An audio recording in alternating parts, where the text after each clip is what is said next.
Buenas tardes, somos el equipo 5, el cual está conformado por Fernanda Navarro, Rodrigo Azuri, Luis Enrique Pachuca y por mí Natalia Gutiérrez. Y este es nuestro reto.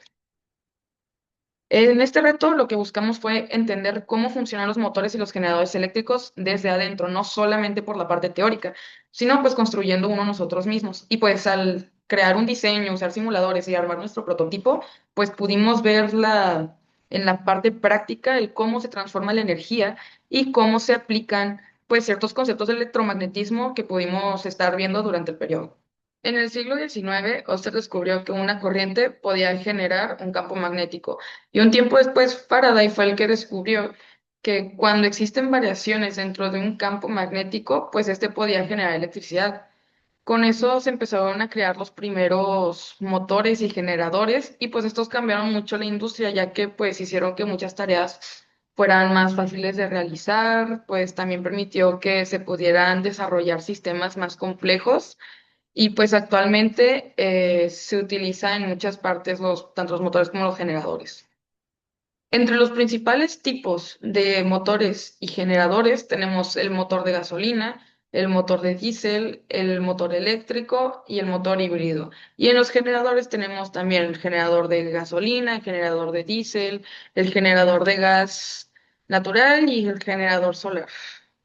Entre las diferencias que hay entre un motor eléctrico y un generador, tenemos que el motor eléctrico convierte la energía eléctrica en mecánica. Esto por medio de un proceso en el que la bobina genera su propio campo, el cual interactúa con el campo magnético que ya estaba entre los dos imanes y produce una fuerza y un torque, lo que genera un movimiento. Y bueno, en el generador tenemos que este convierte la energía mecánica a eléctrica y esto es por medio del rotor que gira dentro de un campo magnético. Esto causa cambios en el flujo de la bobina y genera una corriente eléctrica. Y pues los componentes que tienen compartidos estos dos, está el rotor, el estator, la bobina de cobre y el campo magnético.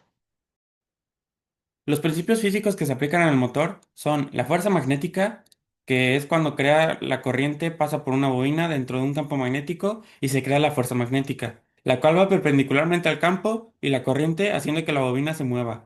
Esto basado en la ley de Lorentz. El torque sobre una espira, que es cuando la bobina que está dentro del campo magnético recibe la corriente. Los extremos de la espira empiezan a sentir fuerzas en direcciones contrarias y estas fuerzas crean el torque, el cual provoca que el rotor gire y el motor funcione. Las fuentes de campos magnéticos, que habla de los imanes y cómo estos son parte fundamental del funcionamiento del motor o generador, ya que generan un campo magnético que interactúa con las bobinas del motor, permite el movimiento y que esto genere electricidad. La inducción electromagnética, que fue un principio que fue descubierto por Faraday, que señala cómo cuando en un campo magnético el material conductor está en movimiento, este genera una corriente. Esto complementado también por los descubrimientos previos de Ørsted, que demostró cómo la corriente crea un campo magnético, la ley de Biot-Savart, que describe esto mismo de forma matemática, la ley de Ampère, que explica cómo interactúan entre sí, y los descubrimientos de Lenz, que declaró cómo la corriente inducida se opone a lo que lo genera. Las partes de nuestro motor son la base, que es la que soporta los componentes del motor y mantiene bien alineados el estator y el rotor. El estator, que mantiene todo fijo y mantiene los imanes separados. El rotor, que está unido al eje y tiene una bobina de cable que lo rodea y estos se conectan a dos placas metálicas que están separadas.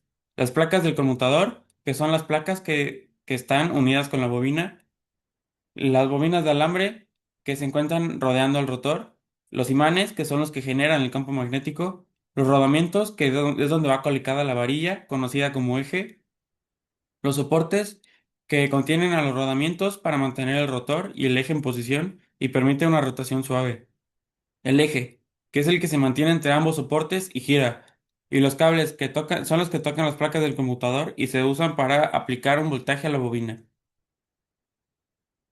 El generador eólico Liam F1 es un aerogenerador revolucionario en el área de la energía eólica a pequeña escala, ya que su diseño está pensado para un uso únicamente residencial y comercial.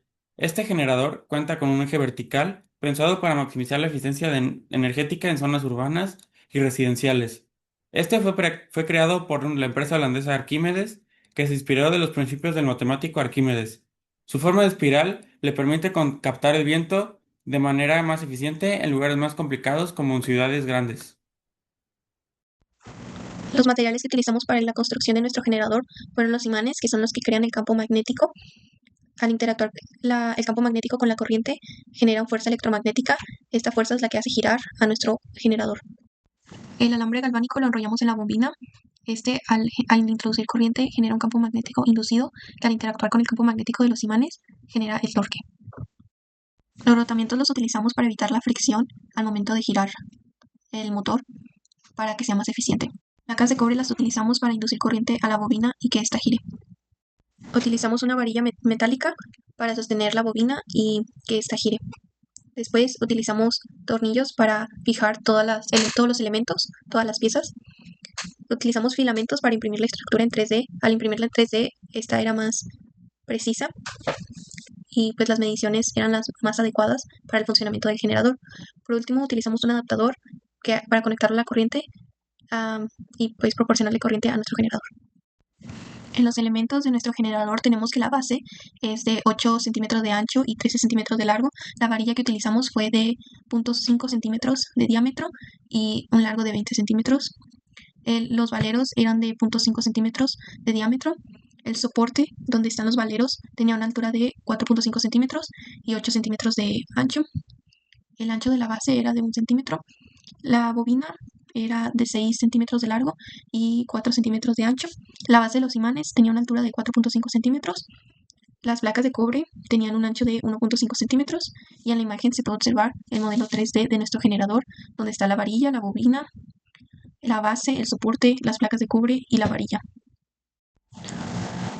Las partes del diseño son la base, en donde se implementan todos los elementos como la bobina, el conmutador y los imanes.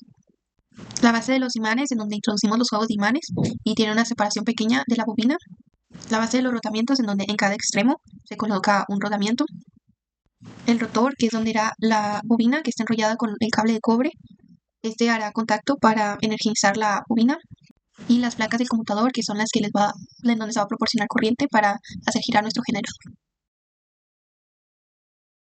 Ok, ahora pasaremos con los materiales. Pues bueno, principalmente fue impreso en 3D todo el motor.